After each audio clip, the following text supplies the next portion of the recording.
Hi everyone, Christina here. Welcome to another YouTube video. Today I'm following up on an idea I shared with you last week when I used this stamp set. The stamp set's called Happy Meowlers Day. I mentioned in that video that I wanted to color different colors and different breeds of cats, and I asked all of you to share your cat photos with me over Facebook. So many of you responded, over 1,000 comments. So there were lots and lots and lots of cat photos to go through.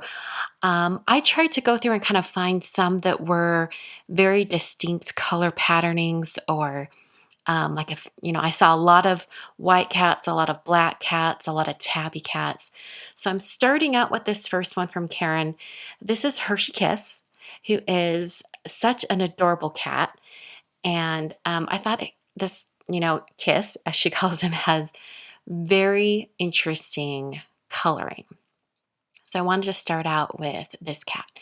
Now, I do have to warn you that this will be a multi-part series because there are so many cats. I think I'm going to do just a total of 2 parts. So there will be 12 cats in total. And hopefully as you watch these, it'll give you some tips for how to color your cat if you have a cat that is colored a little bit differently from those that I show you. So I started out by putting a blue ring around the eyes on this cat image. And I did that because, as you can tell on the cat photo, there's a very dark coloring right up to the eye. And the color and what makes the eye distinctive is that pale blue color.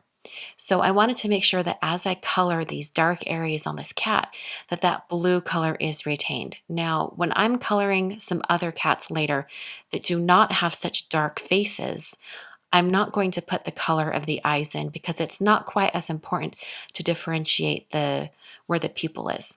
But anyway, I put in those black areas. And then if you notice on the photo, those really dark areas kind of fade a little bit. And as they fade, they turn more brown.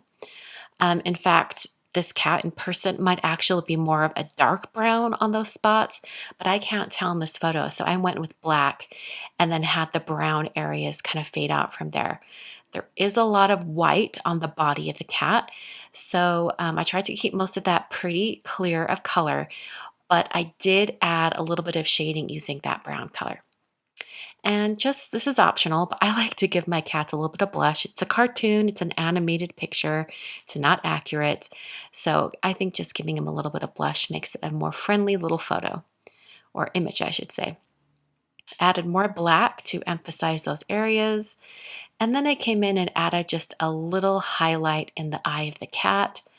I only do these highlights on the cats that have a darker face. So that is the very first cat. This is Hershey Kiss. So adorable.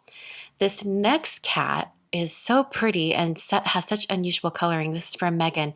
She says that Molly, her cat, is a dilute calico, which I was not familiar with. And I'm like, I want a cat that looks like that.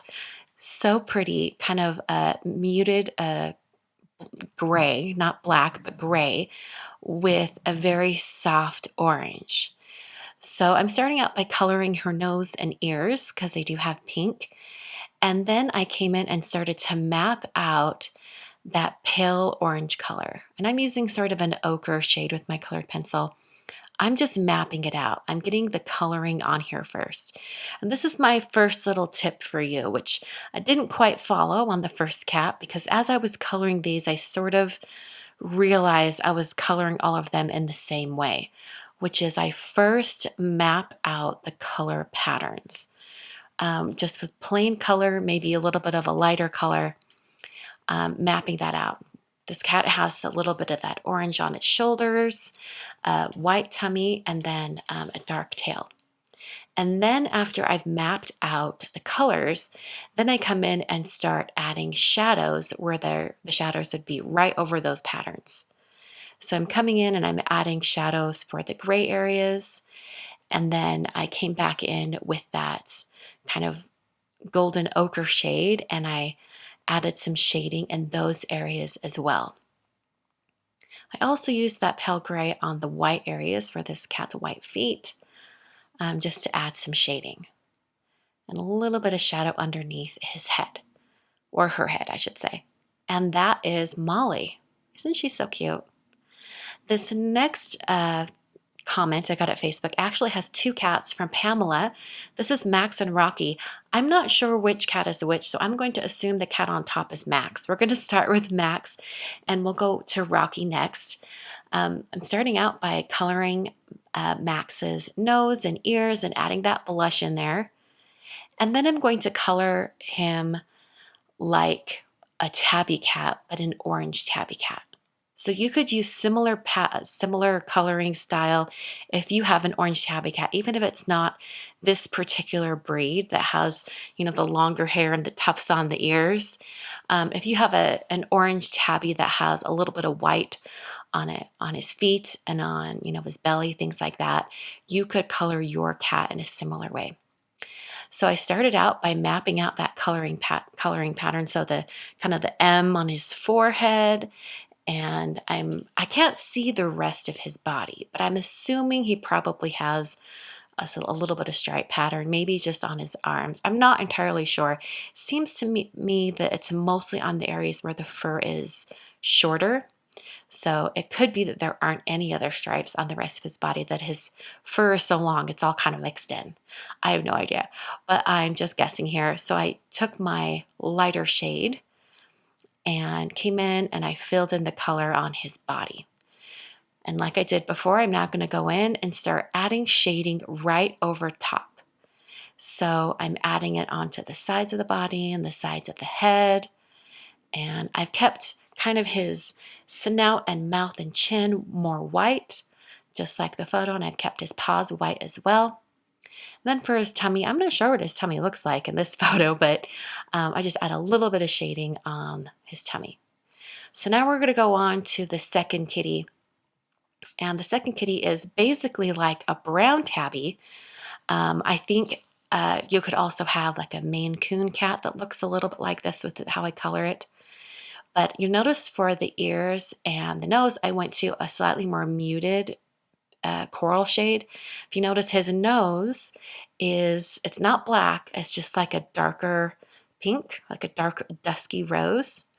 So that's what I did. And then I came in and started mapping out all of those stripes again.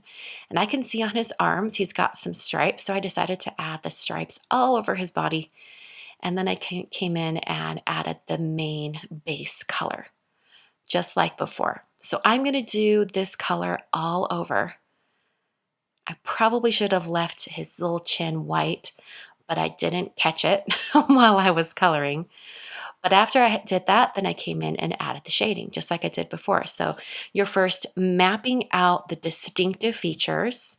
So in this case, the distinctive features are the stripes, doing the base color, and then you add the shading after. I find that's a little bit easier when you're coloring animals like this. Start by just getting the color in the right spot and then think about the shading. So I'm going to come in here, add a little bit of shading on his belly.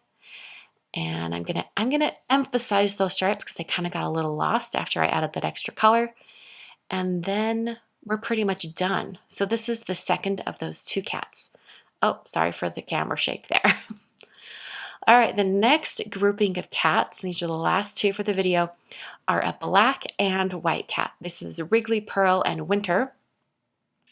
So the white cats are really easy to color, in my opinion, because you add some shading on their cheeks, a little bit of pink, you get their nose, you get their ears, and then after that it's just adding shading because the main body of the cat is all one color and it happens to be the color of the paper. Now I think this would be really, really cool to color a cat in colored pencils, a white cat, when you've stamped the cat on a different color of paper. So maybe on some craft cardstock, and then you can use a white colored pencil to color the cat and then add shading on top. I think that would be really cool as well. I just used a gray for this. All right, now on to the black cat. I'm going to add the pink ears, but this time the nose is black, so I'll get that in a minute. And like I said before, when the animal has a dark face and it doesn't have like drawn out eyes where you can color in the pupil, I like to put a little bit of color, just a halo of color around that eye. So they're green this time. coloring in the nose, and now I'm doing the distinctive color pattern, which is black all over. So a nice base color of black. And then I'm going to come in and add quite a bit of shading to make sure it looks like a black cat. So I'm not going like full out super dark black. You definitely could at the edges of the most darkest areas, but I think just adding this is enough to suggest that it's a fully black cat. He's not going to look gray, he's going to look black. And of course, if you have a gray kitty, you could color it like this, but just use a slightly lighter gray and maybe not bring that shading in quite as far. And I do have plans to color a gray cat in part 2 of this video series. Then added in some pink. By making sure that it's not super dark, you can add those colors on top like the blush pink. Add a little more shading to his belly there. And we're almost done. I'm just going to add that highlight to the cat's eyes. Just going to finish that off. And then there we go. That's the black cat. I think it's a pretty easy way to color a cat. So here are all 6 of our kitties for part 1 of coloring your cats. I will be back next Wednesday with 6 more cats. So if you want to make sure you don't miss that video, please hit that subscribe button. And when it asks you if you want notifications, say yes and hit all. That'll make sure that you get a notification. And leave a comment. You know, sometimes we have to tell the YouTube algorithm that we like videos like this and we want to see more of them. Unfortunately, these days, just watching and kind of liking it in your mind isn't enough. So thanks so much for watching today. I'll be back on Friday with my regular live stream at noon Mountain Time. I hope you can join me. And if you can't join me, no worries. I'm going to have 2 different ways for you to watch the card that I create on Friday. You can watch the full length live stream, or later on Friday night, I'm going to upload an edited version or the abridged version of that live stream, and you could watch that one as well. You'll have 2 options, the super long to catch all the details, or you'll have the shorter version. Thanks so much for watching, and I'll catch you guys later.